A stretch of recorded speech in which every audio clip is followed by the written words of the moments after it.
Buenos días. Bueno, pues el gobierno de España sigue su paso lento, lento, lento, porque todos los esfuerzos hasta ahora van para la ley de amnistía y ley de amnistía. No hemos salido de ahí todavía. Estamos ya finalizando enero y no tenemos presupuestos de 2024 y se prevé que la ministra de Hacienda no los presente hasta finales de marzo.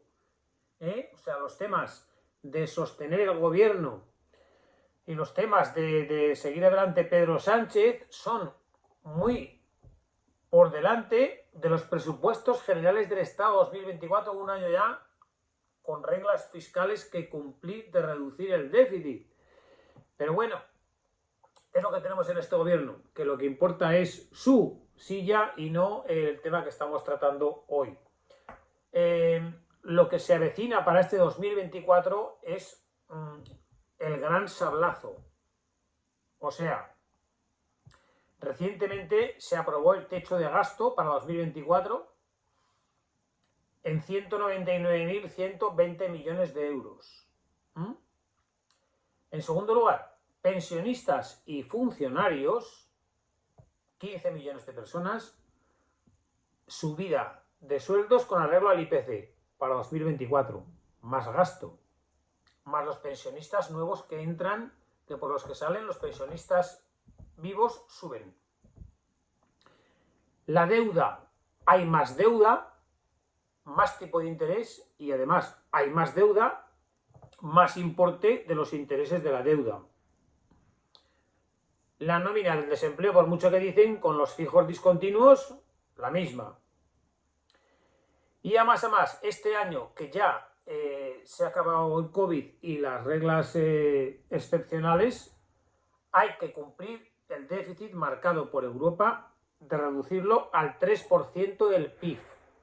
Con los gastos que he relatado que se incrementan, pensiones, funcionarios y deuda, y sin reducir el Estado nada en gasto no productivo, no va a reducir nada, pues el gran sablazo obviamente se avecina, porque para cumplir el objetivo de déficit del 3% sobre el PIB, tenemos que reducir el déficit en más de 9.000 millones, incrementando con los gastos que se incrementan.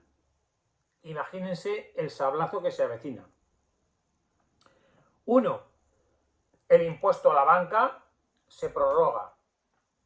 Ahí está. 2. El impuesto a las energéticas se prorroga.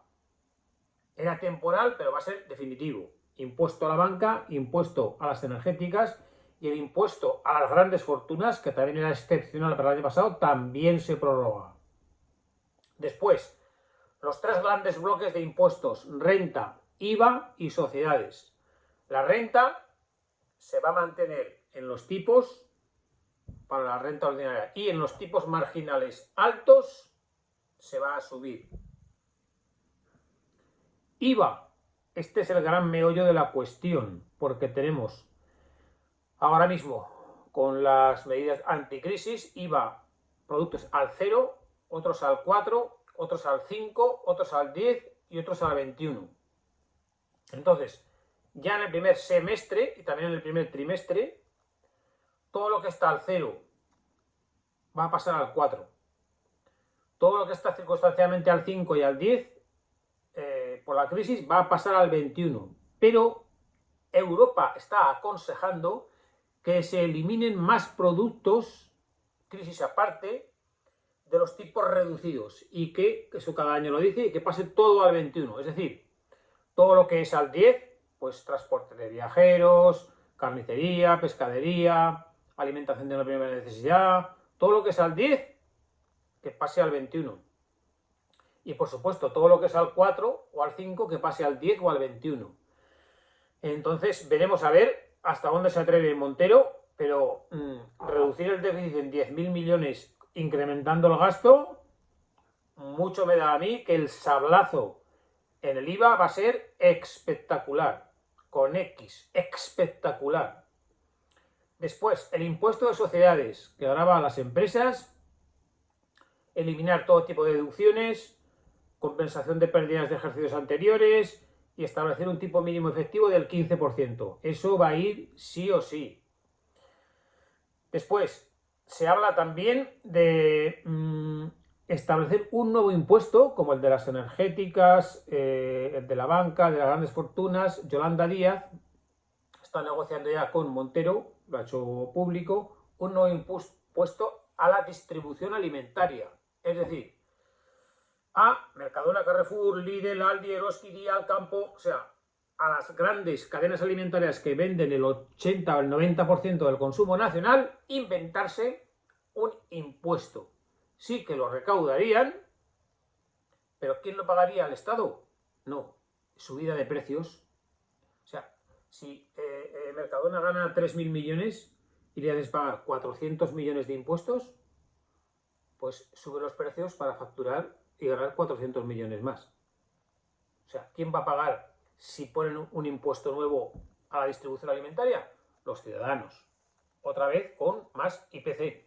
Y entonces, además, con ese más IPC, el Estado recaudará más IVA. Impuesto nuevo a la distribución alimentaria. Y se baraja con Yolanda Díaz volver a poner el impuesto de patrimonio estatal y un impuesto de sucesiones estatal. Es decir, el impuesto del patrimonio y el impuesto de sucesiones, el de heredar, el más doloroso del mundo, lo regulan las comunidades autónomas. Y como ahora hay 11 que gobierna el PP, pues ahí está reducido, cada una de una manera, pero muy económico o barato. Y habla Yolanda Díaz de, paralelo a los presupuestos, establecer un impuesto al patrimonio estatal y un impuesto de sucesiones estatal, de tal suerte que quien estuviera en una comunidad autónoma, que el impuesto de patrimonio o el de sucesiones fuera más económico que el que ponga estatal, pues tendría que pagar a España al heredar, no a la comunidad autónoma, y a España al patrimonio y no a la comunidad autónoma. ¿Me explico? O sea, si uno tiene un patrimonio de heredad de sus padres, una casa, tal, 500.000, si de 500.000 pues paga un 0 en un sitio, pues va a decir el gobierno, no, un 2%.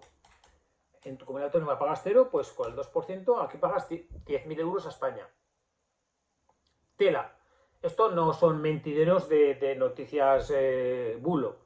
Estos son las negociaciones que están teniendo para reducir el déficit del Estado al 3% del PIB. Hay que contar también que el PIB este año subirá entre un 1,5%. Eso también es una ayuda porque como se calcula el déficit sobre el PIB, si el PIB sube en 1,5%, pero bueno, hay que hacer un ajuste de más de 10.000 millones, contando con que hay más pensionistas, más funcionarios, ahora los MIR de los médicos, todos ellos con subida de IPC, tenemos más deuda y pagamos, además de tener más cuantía de deuda, más tipo de interés, y hay que reducir el déficit del 4,5 al 3% del PIB. Así que sablazo a las rentas altas, eliminación prácticamente de todos los tipos reducidos de IVA, impuesto a sociedades al alza, impuesto a la banca, impuesto a las energéticas, a las grandes fortunas, impuesto a la distribución alimentaria, impuesto de patrimonio y no hay impuesto de sucesiones. Todo a cargo de el ciudadano, porque lo pague quien lo pague intermediario, todo lo va a sufrir al final el mismo. Así que hasta aquí este vídeo de hoy de el gran sablazo del que el gobierno no va a hablar nunca, sino del tema social, progresista, igualdad, pero cuando los presupuestos se presenten, como pronto a final de marzo, porque están muy ocupados con la amnistía, cuando se presenten y se analicen, verán ustedes el gran sablazo que tenemos los ciudadanos para el 2024, porque la reducción del Estado, ni del gasto no productivo, ni de las comunidades autónomas, no se va a producir ni un céntimo. Es decir, ni mucho menos eso, sino subidas de IPC. Así que hasta aquí este gran sablazo que nos espera para 2024 y sucesivos. Buenos días.